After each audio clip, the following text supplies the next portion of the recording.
The trench coat you buy now was actually designed for soldiers dying in the mud of World War I. And somehow that made it more desirable. Welcome to your history lesson here in Nanaview. I'm Mariana, I'm a Brazilian cool hunter based in London, and I'll tell you the stories behind what you wear. Thomas Burberry was a draper for Basingstoke, England.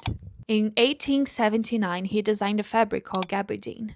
Tightly woven threads that were waterproof, breathable, lightweight, and he started using gabardine to make sporting coats for hunters, fishermen, explorers. Then in 1912, Burberry patented a coat called tie-locken, belted on the waist, knee length. Then World War I broke out, and the British War Office came to Burberry. They needed a coat for the officers in the trenches. They needed it to be waterproof, practical, and functional enough for combat. So Burberry adapted the tie-locken. They added epaulets. They added D-rings to the belt so that soldiers could attach equipment and ammunition. They added a gun flap at the chest for protection from rainfall. And they added a storm shield at the back. Soldiers in the trenches started calling it the trench coat, and the name kind of stuck. Here's the thing, when the war ended, the soldiers came home wearing them. Civilians saw those coats, worn by men who had survived something unimaginable, and they wanted them. Humphrey Bogart wore it in Casablanca in 1942. Audrey Hepburn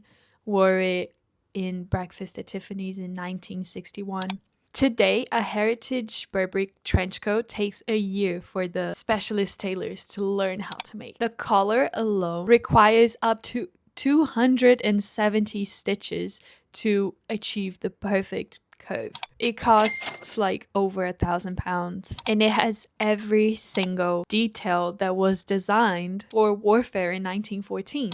So you are wearing a soldier's coat, and it is one of the most elegant items in fashion. This is your history lesson in Nanaview. I'll see you next week. Another Nanaview for you to think.